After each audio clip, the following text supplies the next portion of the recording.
Hello, Christina's World Kitchen. I'm Christina Martinez-Williams, and I'm going to make new cookies. These are cinnamon almond flour cookies. They are egg-free, and they are going to be delicious. So I have the oven preheated to 350 degrees, and we are still in Pinson, Tennessee for one more night. Catalina's birthday is tomorrow, and we go home tomorrow and drive all the way back home tomorrow. So I will not be cooking tomorrow night, but I am tonight. So we're also having some yummy dinner that my friend Mandy is preparing right now. We are going to make a egg-like binder using chia seeds and flax meal and water. And we're gonna let that sit while we do the rest of the ingredients. So I have a bowl where I'm going to, actually, yes, I have a cup where I'm going to mix this. So I'm going to put 6 tablespoons of water in here. That is 4 tablespoons. And I believe I wanted to make sure I got an extra, the 6. Okay, so I have 6 tablespoons of water.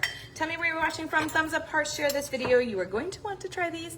And I love cinnamon cookies. If you like cookies, put the word cookies in the comments. If you don't like cookies, tell me, leave them in the comments. Now I'm going to add the flax meal and the chia seeds. So we're going to use a tablespoon of each. So a tablespoon of flax meal and a tablespoon of chia seeds. And we want the chia to start to expand and create this gel-like substance. So this is a tablespoon of chia seeds, a tablespoon of flax meal, and 6 tablespoons of water. These are egg-free cookies, and they're going to use almond flour. Now that we have that, we're just going to stir it so that it can start to mix. Expand. The chia can start to expand, and we'll let that do its thing. So we're going to put that to the side. Now we're going to mix a couple of the other ingredients. We're going to work on the wet ones real quick first. So the other wet ingredients are 2 tablespoons of melted butter. We're going to add 1. Actually, we're going to do the dry ingredients. I'm sorry, I am switching up.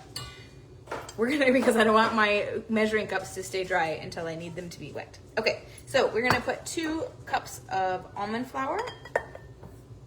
2 cups of almond flour. We're going to use 1/3 of a cup of monk fruit. You can use, this is monk fruit with erythritol. You can use allulose, monk fruit, erythritol, stevia, any combination of those. This one is Health Garden is the name of the brand. And we're going to mix that with this. And actually, I usually mix my sweetener with my butter.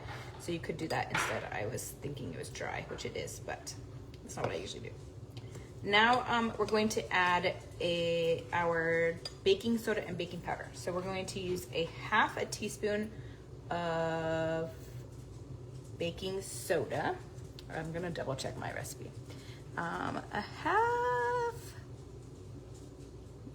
I'm wrong. 1/4 teaspoon of baking soda.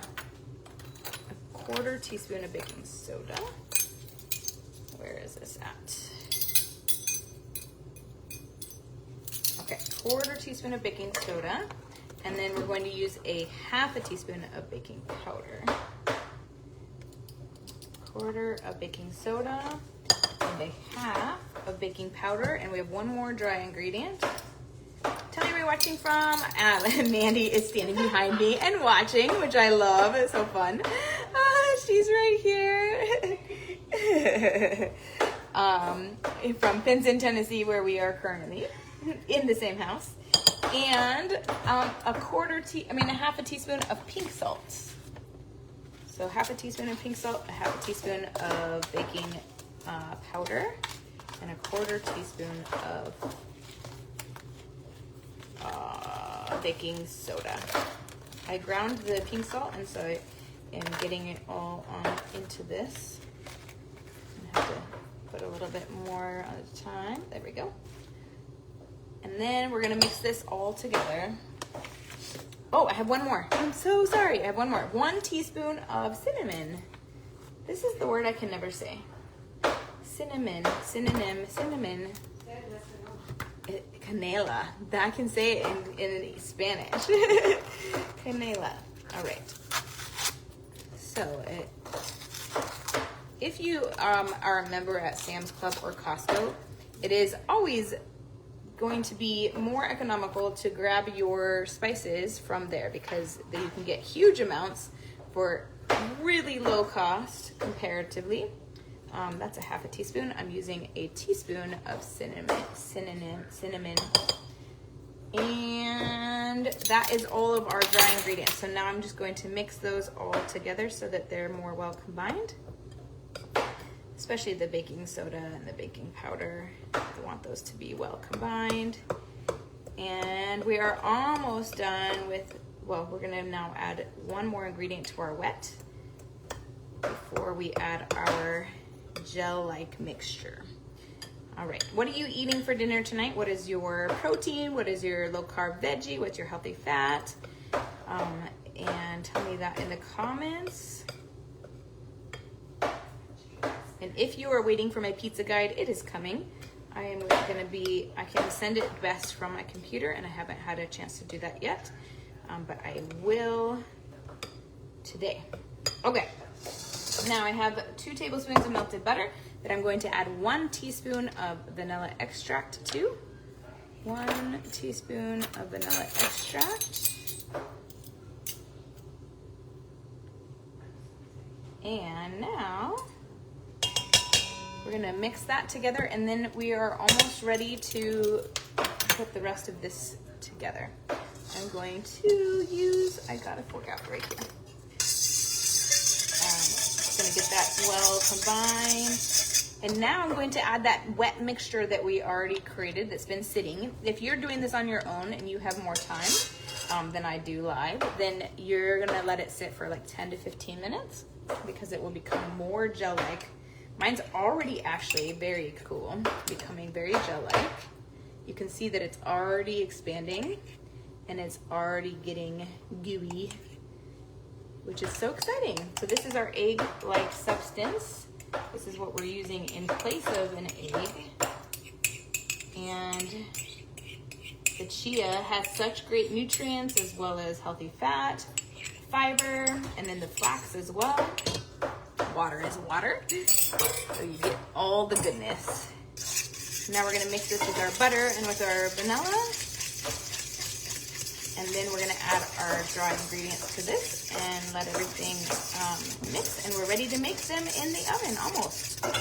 So here's what this substance now looks like, very gel-like. And the more that it sits, the more that it'll become that. So if you have time to give it 10 or 15 minutes, let it sit a little bit longer. Okay, now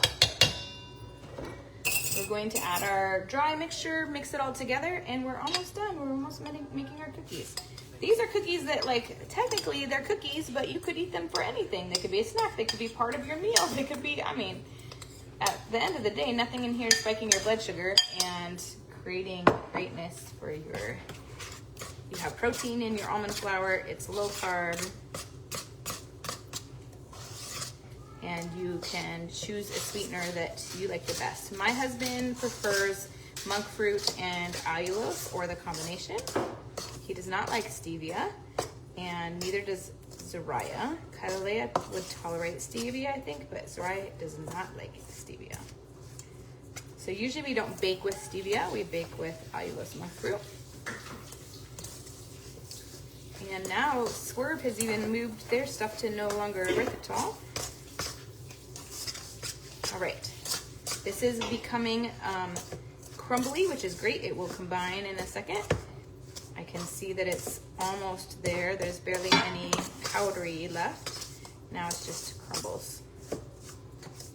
So this is a great consistency. If you need it to be more sweet, you can add more sweetness to it. And now I'm just pressing and pulling and pressing and pulling. I'm gonna angle this down a little bit more. Like this, so you can get it all in there. And again, your chia would probably be a little bit more expanded than mine.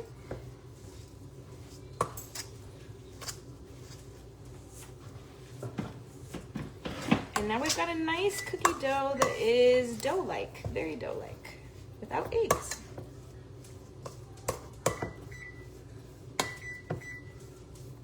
Okay. So from here, we're just gonna make our balls of dough. I'm going to go ahead and wash my hands to make sure that I am doing this well with clean hands. And then we're going to make our little dough ball, our cookie dough balls, and then bake these at 350 degrees.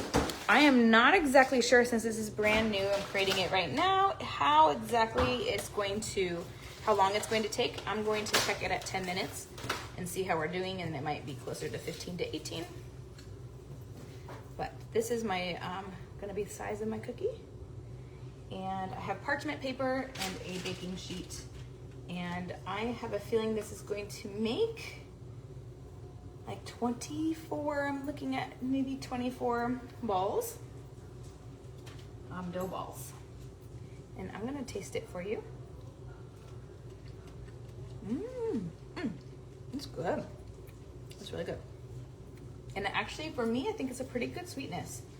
But you can definitely, if you want more sweetness after you taste it, or even more cinnamon if you want it to be stronger cinnamon. It's pretty good right now in terms of cinnamon, but you can add that.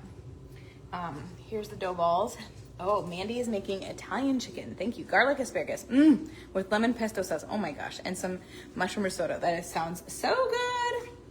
Thank you, Mandy, for sharing. And that's what I get to eat tonight, which is so exciting. And have these as my dessert. And we're starting the summer burn tomorrow. So if you're doing it with us, say doing it. And if you are not yet and you're interested in doing it with us, send me a message, say burn, and I will help you. It's a 7-day challenge. All right, have a wonderful night.